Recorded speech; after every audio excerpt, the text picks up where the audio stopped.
these 6 principles, he said, of nectar. There are things to do, nectar of to do, and nectar of to not do. And they're all considered under the category of nectar. Even if we are on the platform of ruchi, or having taste in bhakti, or even if asakti is about to come, and tears are starting to come, if we don't control our tongue in the sense of speaking confidential subject matters of the pastimes of Krishna and the gopis to others, then all of our bhakti can go away. So even in the category of vachovegam, controlling the speech, which is the first word of the whole Upadesamrta, not discussing, being quiet in the discussion of the confidential topics of Krishna and the gopis, is also under the category of control of the tongue. Otherwise, even if tears are coming, if I speak to unqualified people, then all my bhakti will go away, and tears will go away forever. Srila Gurudev gives the example of camphor kept in a closed room, not by an open window or open door, so that it can just evaporate. He said it must be kept in an airtight jar with some black pepper. What is the meaning of black pepper? Black pepper means you can whisper in the ear of a few very qualified persons these confidential pastimes that you've heard from Guru. And that's all right. That's the black pepper. But not, as Gurudev said, not to tell it in the fish market and the markets here and there. So, vachovegam, control of the tongue. The tongue has no backbone. That means it flaps here and there, uncontrolled. And the tongue is the cause of quarreling. Srila Gurudev told the story. This was back in 2001 when Gurudev was giving this lecture. And he said, I've just read recently in the Times of India that one of the ISKCON temples, 70 devotees were arrested because they were having big quarreling and fighting and death threats. So the police arrested them all. So this quarreling, to this extent, who was it performed by? It was performed by godbrothers. Somebody, I'm just being Gurudev now, somebody wanted to be Guru. He was claiming, I am Guru and controlling the center. And then the Ritviks came and said, no, we are the controllers of ISKCON. So there was big quarrel between them. And then Gurudev said, that is why I don't want to establish any large temples in Los Angeles or in San Francisco or anywhere else. Better to take these teachings of Upadesamrta and be Guru yourself and preach all over the world and teach everyone Hare Nama, Hare Nama, Hare Nama Eva Kevalam. In this age of Kali, the age of quarrel and hypocrisy, there's no other means for God realization or for deliverance than chanting the holy name, chanting the holy name, chanting the holy name. But chanting the holy name must be done under a certain process, under the guidance of the pure devotee. So here we have this temple in Stuttgart, but it's a totally fabulous temple because everybody works in harmony. The leaders are servant leaders, and the servants are leader servants. And everybody works in harmony, and everybody's humble and respectful to each other. The families within the families are humble and respectful to each other, one family to another. The management and and the regular devotees, everybody's working in beautiful harmony. Everyone thinking that I am the servant of the others and I am very wretched and everyone's my superior. And thus your temple has so much potency. Your bhajans have so much potency. Everything is so exemplary in the whole world. Otherwise, Srila Gurudev said he's not at all interested in temples, and that's why he wasn't pushing temples as Srila Prabhupada was. Each of them had their own purposes for doing what they were doing. So, Vacho Vegam, Manasi means controlling the mind. Oh, back to Vacho Vegam, because Gurudev made that a big deal.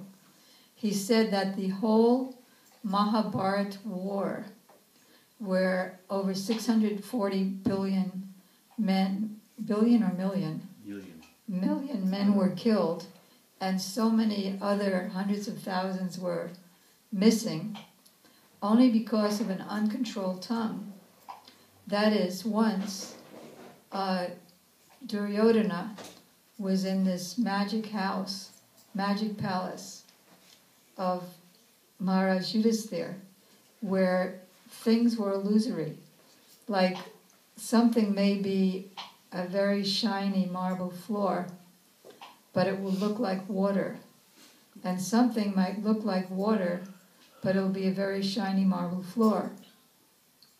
So Duryodhana thought that he was walking on the water, so he picked up his dhoti and very daintily walked on it. And then he thought he was walking on the shiny marble, and he fell in the water. So Draupadi started to laugh at him, and she said, "Blind father," because his father was King Dhritarashtra, who was blind. Blind father, blind son. Like father, like son. And Duryodhana was so puffed up with pride that he vowed to take revenge. And the whole Mahabharata war came out of that. Similarly, Sita, of course, she could control her tongue, but pure devotees do things that seem not normal for a pure devotee, only for the satisfaction of Krishna, to glorify Krishna and to enhance his pastimes. Similarly, Sita, she's the goddess of fortune. She's the power of Lord Ram, and she came with Lord Ram as his better half in order to paritranaya sadhanam, vinasaya chaduskritam, to deliver the pious and annihilate the miscreants, establish religious principles in the world. But she played a certain role that when the Marichi, the demon under the direction of Ravana, came as a very beautiful, magical golden deer, she requested Ram, "Please capture that deer. If you can't capture him alive, then capture him dead." And then Ram went to get the deer, and then when Ram shot the deer, knowing that he was a demon, the demon called out in Ram's voice, "Sita, Lakshman, save me, help me." And so Lakshman didn't want to go because he knew that the deer was a demon. But Sita told him, "I know why you're not going, because really you're lusty for me, and you've been looking for an opportunity where Ram would get out of the way so you can enjoy me." So Lakshman was so heartbroken to hear that he said, "Okay, I'm going." He actually had never even looked at her. He never even looked at anything beyond her feet. He didn't know what was higher than her feet. But he was so heartbroken that he said, "Okay, I'm going, but don't go outside of this ring that I'm making, a ring of protection." So after she was kidnapped by Ravana, she lamented that it was because I insulted Lakshman that this horrible thing happened to me, that I'm kidnapped. But so because of her tongue, the whole war between Ram and Ravana took place. Not that she's uncontrolled, but just to teach us that the tongue is the source of all the uncontrolled activities of the other senses, because the tongue is the leading sense. And therefore, before taking prasadam, except on Ekadasis, we chant Sarira Vijajal. This tongue is the cause of all the other senses dragging us to the material platform and the cycle of repeated birth and death in different species. When Srila Gurudev, actually all over the world, if you have that thick pink book called Harmony, all over the world Srila Gurudev is appealing to his disciples to control their senses and not quarrel. In Murrayulambore, one city in Australia, Gurudev jokingly but sadly told him that this city is overtaken by the Mura demon, the demon of quarrel. And I find that my disciples, sometimes they're just like Red Bulls. If anybody goes near a Red Bull, the bull will immediately take him and throw him over with his horns. He said, sometimes you're humble, and sometimes you're just like Red Bulls, and you're quarreling. Even you've taken initiation from a bona fide guru, but still you're quarreling. And all the people who see you quarrel, what will they think? Oh, this Krishna consciousness movement is bogus. Their guru must be bogus. And every time Gurudev was giving a lecture about anything, he would bring in quarreling. Like he would be speaking about, what is that, Veni Geet or Bhakti Rasayan, when Krishna is telling Balaram, just see, Balaram, how the trees are all falling down at your lotus feet by their heavily laden fruits and flowers are all, they're all bowing down to your lotus feet. Just see the pure qualities of the tree. Even if someone comes to cut them down, they still give that same person, the woodcutter, their fruits and flowers and bark. Everything is meant for others. They never ask anybody for water. They always give shade. So see the qualities of the trees. So Gurudev said, even Krishna's trees don't quarrel. And then he's talking about Krishna taking out the cows for drinking water in the Jamuna. And Krishna would say, Nire, nire, drink water.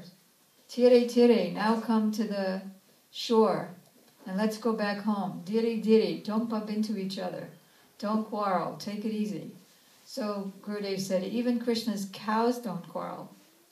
And then he'd be talking about the gopis and their verse from Venu Geet. Akshan vitam palamidam na param vidama. We think that for one who has eyes, the perfection of those eyes is to see Krishna and Balaram as they're going through the forest, glancing over their devotees in love and surrounded by their cows. So Gurudev commented there also, the gopis have no time for chatter-patter. They have no time for quarreling because every moment is spent in glorifying Krishna. So Gurudev